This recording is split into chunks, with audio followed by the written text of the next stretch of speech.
اگر آپ نے نہیں دیکھا تو آپ جا کے دیکھو. اور میں نے جو اہل البیت سے محبت کرنے والے لوگ ہیں ان کی قربانیوں کو اور خدمت کو دیکھا ہے. میں نے ان کے اندر یہ جو دوسروں کی خدمت کا جذبہ ہے یہ میں نے وہاں پہ دوسروں کے کام آنا. خواہ وہ تمہارے مسلک اور فرقے کا ہے بھی نہیں, وہ شخص جو امام حسن سے وابستہ ہے, جو ان کی امامت کا اقرار کرتا ہے, وہ دوسرے کی خدمت کرتا ہے. اگر آپ نے یہ منظر دیکھنا ہو نا اپنے عروج کی, تو آپ کو عراق میں 40 کے موقع ملیں گے. اس میں پاکستانی بھی کر رہے ہیں, ہندوستانی بھی ہے, دنیا بھر سے آئے ہوئے وہ دوسروں کی خدمت کرتے ہیں. واللہ اگر یہ لوگ نہ ہوتے تو ہمیں اہل البیت کی زندگی کی وہ قربانی ہمیں کیسے معلوم؟ انہوں نے زندہ کر کے رکھا. انہوں نے سخاوت کی شکل کے اندر دسترخوان لگا کر, غم منا کر, ہر سطح کے اوپر لبیک لبیک لا شریک لک لبیک. بسم اللہ والصلاة والسلام علی رسول اللہ وآلہ وعلا. السلام علیکم ورحمۃ اللہ وبرکاتہ. 22 جمادی ثانی کو دنیا بھر میں محبان اہل البیت علیہ السلام دسترخوان امام حسن کا انعقاد کرتے ہیں. اس دسترخوان میں مسافروں, مسکینوں, یتیموں, ناداروں, فقیروں کو کھانا کھلایا جاتا ہے. اہل البیت علیہ السلام کی سیرت کو زندہ کیا جاتا ہے. اہل البیت انسانیت کے لیے مثال ہے. تو تمام دنیا بھر کے لوگ جو اہل البیت سے محبت کرنے والے ہیں وہ اپنے اپنے دسترخوان کو سجاتے ہیں, لوگوں کو بلاتے ہیں, انوائٹ کرتے ہیں, کھانا کھلاتے ہیں فراخ دلی کے ساتھ.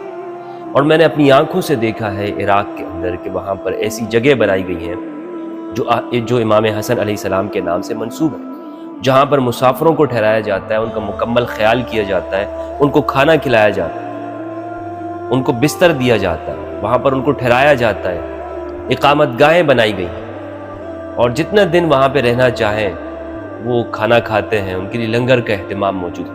یہ عراق کے اندر میں نے دیکھا, یہاں پاکستان کے اندر بھی دسترخوان لگائے جاتے ہیں.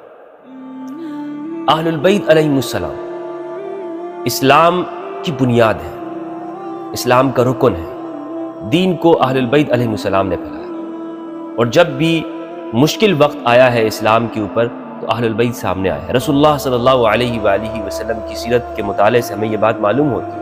ابو الحسن علی ندوی رحمہ اللہ نے لکھا ہے کہ اہل البیت کی یہ خصوصیت ہے کہ جب اسلام پر کوئی مشکل وقت آتا تو رسول اللہ اہل البیت کو آگے کیا کرتے تھے, اور جب منفعت کا وقت آیا تو اہل البیت کو پیچھے کر دیا. اہل البیت علیہ السلام, علی آپ جائیے, آگے بڑھیے, مقابلہ کیجیے. حمزہ آپ جائیے, اپنے افراد کو, جعفر طیار رضی اللہ عنہ السابقون الاولون میں سے مجاہد اسلام ہیں اور حبشہ کے مسلمانوں کے لیڈر اور قائد ہیں. اہل البیت ہمیشہ قائد رہے, لیڈر رہے. تو جب مشکل کا وقت آیا رسول اللہ نے اپنے گھرانے کو آگے کیا, اور اسی لیے ہم دیکھتے ہیں کہ اہل البیت کی زندگی وہ مشقتوں میں گزر رہی ہے, اسلام کے لیے قربانیوں میں گزر رہی ہے, اسلام سے کبھی کچھ نہیں لیا. اسی میں ان کی سخاوت ہے. اہل البیت سخی ہیں اور ان کا ہر فرد وہ غیروں کے ساتھ بھی سخاوت کرتا ہے, اپنوں کے ساتھ بھی. انسانیت کے لیے رہنما ہے, ان کا دل کشادہ ہے. جس طرح رسول اللہ رحمت للعالمین ہے, اسی طرح اہل البیت علیہ السلام وہ پوری انسانیت کے لیے ان کی تعلیمات رحمت ہے. امام حسن علیہ السلام کے بارے میں, جن کو رسول اللہ صلی اللہ علیہ وآلہ وسلم نے فرمایا الحسن والحسین سیدا شباب اہل الجنہ, حسن اور حسین جنتی نوجوانوں کے سردار ہیں. امام حسن کے بارے میں کچھ لوگ یہ سمجھتے ہیں کہ ان کا تذکرہ نہیں ہوتا, حالانکہ ایسی بات نہیں ہے. امام حسن کا تذکرہ عمل کی شکل میں ہوتا ہے. حسین علیہ السلام, امام حسین علیہ السلام کا تذکرہ وہ زبان کے ذریعے ہوتا ہے. اور آپ دیکھیں محرم کے دنوں میں ایام عزا ہوتے ہیں, امام حسین علیہ السلام کے سے جو ان کے منسوب ایام ہے جس میں غم منایا جاتا ہے, امام حسین کا تذکرہ ہوتا ہے کیونکہ وہ ان سے منسوب ہے. لیکن امام حسن کا ذکر وہ سال کے 12 مہینے اور دن کے 24 گھنٹے اور مہینے کے 30 دن امام حسن ہی ہوتا ہے, عمل کے ذریعے سے. کہ امام حسن کا عمل کیا ہے؟ امام حسن کا عمل وہ انسانیت کے لیے ہدایت, انسانیت کے لیے ان کی ترقی, بھوکوں کو کھانا کھلانا, ناداروں, مسکینوں, بیواؤں کا خیال رکھنا. یہ ہے امام حسن کا عمل. اور محبان اہل البیت علیہ السلام وہ اپنی زندگی کے دن کے 24 گھنٹے میں یہ کوشش کرتے ہیں کہ ہم اس طرح اپنا دن گزاریں. تو امام حسن عمل سے ہے, امام حسین ہماری زبانوں کی, ہر شخص کی زبان کی. ایک مرتبہ ایک شخص, ایک حبشی غلام مدینہ کے اندر ایک باغ کے احاطے کے اندر بیٹھا ہوا تھا. تاریخ ابن عساکر کے اندر یہ واقعہ لکھا ہوا ہے، اور ابو الحسن علی ندوی رحمہ اللہ نے المرتضیٰ کے اندر اس کو ذکر کیا۔ وہ شخص، اس کے سامنے ایک کتا بیٹھا ہوا تھا، اور اس غلام کے ہاتھ میں ایک روٹی تھی۔ یہ اس کتے کو ایک لقمہ کھلاتا تھا اس روٹی سے، اور خود ایک لقمہ کھاتا تھا۔ اسی طرح وہ کتے کو ایک لقمہ کھلاتا ہے، ایک لقمہ وہ خود کھاتا۔ جو آدھی روٹی بچ گئی، اس نے کچھ سوچنے کے بعد وہ کتے کو کھلا دی۔ امام حسن علیہ السلام یہ منظر دیکھ رہے تھے۔ امام حسن اس نوجوان کے پاس آئے، اس غلام کے پاس، اور کہا کہ یہ مجھے بتاؤ، یہ تم نے ایسا کیوں کیا؟ حالانکہ تم اس آدھی روٹی کو خود کھا سکتے تھے، لیکن تم نے اسے کیوں کھلایا؟ تو اس نوجوان نے کہا کہ مولا، بات یہ ہے کہ جب میں آدھی روٹی میرے ہاتھوں میں بچ گئی تو یہ کتا مجھے اس طرح دیکھ رہا تھا گویا کہ یہ اس آدھی روٹی کا طالب ہے، تو مجھے حیا اور شرم محسوس ہوئی کہ میں کھا لوں اور یہ کتا یہ بھوکا رہ جائے، تو میں نے اسے وہ آدھی کی آدھی روٹی اس کتے کو کھلا دی۔ امام حسن نے جب یہ بات دیکھی تو اس سے پوچھا کہ تم کس کے غلام؟ اس نے کہا کہ میں ابان ابن عثمان کا غلام۔ امام حسن نے اسے کہا کہ یہاں پہ ٹھہرو۔ امام حسن گھر گئے اور جو رقم بنتی تھی وہ ساری لے کر آئے، اور وہ احاطہ باغ کا وہ پلاٹ وہ بھی خرید لیا، اور مالک سے اس غلام کو بھی خرید لیا، اور اس کے بعد کہا کہ جاؤ تم آزاد ہو۔ تو اس شخص نے کہا کہ آپ نے میرے ساتھ احسان کیا۔ امام حسن علیہ السلام نے فرمایا کہ تم بھی آزاد ہو، اور یہ جو پلاٹ میں نے خریدا ہے یہ بھی تمہیں میں ہبہ کرتا ہوں، گفٹ کرتا ہوں۔ اتنے سخی ہیں، یعنی ایک سخی کے بھی سخی، کیونکہ امام ہے، یہ کسی کے تابع نہیں ہے اہل البیت علیہ السلام، اور کبھی بھی اہل البیت کسی کے تابع نہیں رہے، کسی کے ماتحت نہیں رہے۔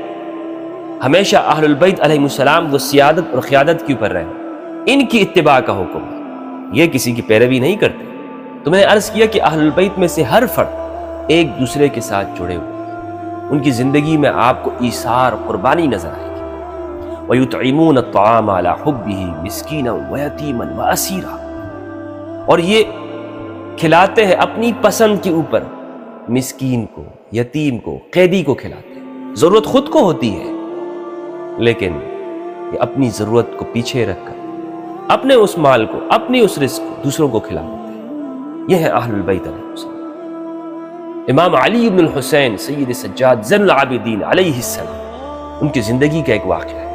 ان کے گھر میں کچھ مہمان آئے تو آپ نے اپنے غلام کو حکم دیا کہ جاؤ بھنا ہوا گوشت لے کر۔ وہ اوپر گیا، اس نے گوشت جو بھنا ہوا تھا وہ لے کر آ رہا تھا، جلدی میں وہ سیڑھیوں سے اتر رہا تھا تو اس کے ہاتھ سے وہ سیخ چھوٹی، اور امام زین العابدین علیہ السلام کے جو چھوٹے بچے تھے اس وقت، وہ زینے کے اوپر بیٹھے ہوئے تھے، وہ سیخ اس بچے کو لگ گئی اور وہیں پر اس بچے کا وصال ہو گیا۔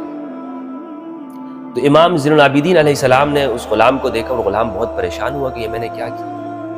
تو امام زین العابدین نے کہا کہ پریشان ہونے کی ضرورت نہیں ہے، یہ تم نے جان بوجھ کے نہیں کیا ہے، جاؤ میں نے تمہیں آزاد کر دیا۔ اور اسی میں آپ مصروف ہو گئے بچے کی تجہیز و تکفین میں۔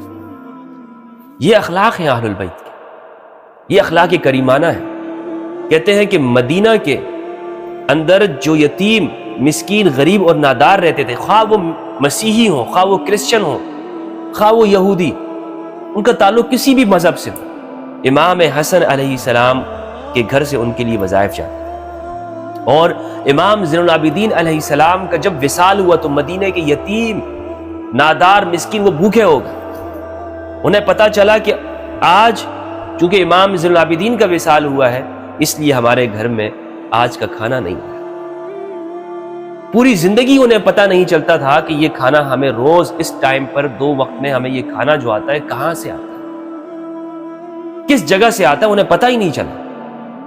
امام زین العابدین علیہ السلام کی جانب سے اتنا بڑا رفاعی ادارہ قائم تھا مدینہ کے، پورے مدینہ امام زین العابدین علیہ السلام یہاں سے جاتا اور ان کو راشن پہنچ جایا کرتا۔ انہیں تب پتہ چلا کہ جب سید سجاد کا وصال ہوا کہ بھائی آج تو ہمارا دسترخوان، آج ہم کھانا نہیں کھا سکے، آج بچے دودھ نہیں پی سکیں، آج گھر میں ہانڈی نہیں پکے گی، گھر میں چولہا نہیں جلے۔ کیوں؟ اس لیے کہ زین العابدین امام سید سجاد کا وصال ہوا علیہ السلام۔ کہا جاتا ہے کہ امام زین العابدین علیہ السلام کہ جب وصال کے بعد آپ کے بدن کو دیکھا گیا تو رسیوں کے نشان تھے، جو آپ رسیوں کے بورے، راشن کے بورے اپنی پیٹھ کے پیچھے لاتے تھے، پیٹھ پر لاتے تھے اور ناداروں کے گھر تک پہنچا دیا۔ اس وجہ سے چونکہ اتنا بوجھ اٹھایا کرتے زندگی بھر کہ آپ کی کندھوں کے اوپر، آپ کی کمر مبارک پہ نشان بن گئے تھے، نشان۔ یہ زندگی ہے اہل البیت کی۔ تو اسی لیے، اور بہت کچھ ہے اہل البیت کی زندگی میں، اتنے واقعات ہیں، اتنے واقعات ہیں، میں آپ کو ایک طویل مضمون ہو جائے گا اس کے اوپر۔ تو عرض یہ کرنا ہے کہ یہ جو دن منایا جاتا ہے، یہ کوئی بدعت وغیرہ کوئی ایسا دن نہیں ہے، بلکہ اہل البیت کی سخاوت کو یاد کیا جاتا ہے، تازہ کیا جاتا ہے۔ امام علی سے لے کر امام حسن، امام حسین، امام سید سجاد علی بن الحسین، امام محمد الباقر، امام جعفر الصادق، امام موسیٰ الکاظم، امام علی الرضا، اور آگے جو ائمہ کرام ہیں علیہم السلام و علیہم الرضوان، یہ جلیل القدر ائمہ کرام ہیں جن کی زندگی، جن کی سیرت و کردار ہمارے لیے مشعل راہ ہے۔ تو اسی لیے لگاتے ہیں دسترخوان امام حسن۔ اگر آپ نے نہیں دیکھا تو آپ جا کے دیکھیں۔ اور میں نے جو اہل البیت سے محبت کرنے والے لوگ ہیں، ان کی قربانیوں کو اور خدمت کو دیکھا ہے، میں نے ان کے اندر یہ جو دوسروں کی خدمت کا جذبہ ہے، یہ میں نے وہاں پہ دوسروں کے کام آنا، خواہ وہ تمہارے مسلک اور فرقے کا ہے بھی نہیں، وہ شخص جو امام حسن سے وابستہ ہے، جو ان کی امامت کا اقرار کرتا ہے، وہ دوسرے کی خدمت کرتا ہے۔ اگر آپ نے یہ منظر دیکھنا ہو نا اپنے عروج کے اوپر، تو آپ کو عراق میں 40 کے موقع پہ لگ رہا ہے، اس میں پاکستانی بھی کر رہے ہیں، ہندوستانی بھی ہے، دنیا بھر سے آئے ہوئے وہ دوسروں کی خدمت کرتے ہیں۔ یہ کہاں سے ملا ہے ان کو یہ سبق، یہ درس کہاں سے ملا ہے؟ میں اپنے شیعہ بھائیوں کو دیکھ کر رشک کرتا ہوں کہ یہ ہمارے مسلمان ایسے کہ جو اہل البیت کی زندگی کو اپناتے ہیں، اور واللہ اگر یہ لوگ نہ ہوتے تو ہمیں اہل البیت کی زندگی کی وہ قربانی ہمیں کیسے معلوم ہو؟ انہوں نے زندہ کر کے رکھا، انہوں نے سخاوت کی شکل کے اندر دسترخوان لگا کر، غم منا کر، ہر سطح کے اوپر آپ دیکھیں کہ ان کی جتنے بھی مجالس اور محافل ہوتی ہیں اس میں یہ لوگ یہی کام، دوسروں کو کھانا کھلا رہے ہیں، کیا کسی اور کو چھرا ڈالتے ہیں، کیا کسی اور کو نقصان پہنچا رہے ہوتے ہیں؟ نہیں، یہ کبھی کسی کو کھانا کھلا رہے ہیں، پانی پلا رہے ہیں، دوسروں کی خدمت کر رہے ہیں، پیر دبا رہے ہیں، یہی ہے سارے رسم و رواج، یہی اسی کے اوپر ہے۔ تو یہ اسلام یہی ہے، دوسروں کی خدمت کرنا۔ اسی طرح اسلام آگے پھیلا، اسلام نفرت کے ذریعے سے نہیں پھیلا، اور جس جگہ پر زبردستی تلوار کے زور سے پھیلا وہاں پہ پھر اس طرح جلدی گیا بھی ہے وہاں سے، جیسے اسپین میں وہاں پہ زبردستی امویوں نے اسلام پھیلایا تھا، اسی طرح جلدی نکل بھی گیا۔ لیکن جن جگہوں پر محبت سے پھیلا ہے وہاں پر آج بھی اسلام باقی ہے اور موجود ہے، اور انشاءاللہ ہمیشہ باقی اور موجود رہے گا، کیونکہ اس کے نیچے اہل البیت کی قربانی ہے، اس کی بنیاد میں اہل البیت کی قربانی ہے۔ السلام علیکم ورحمۃ اللہ وبرکاتہ۔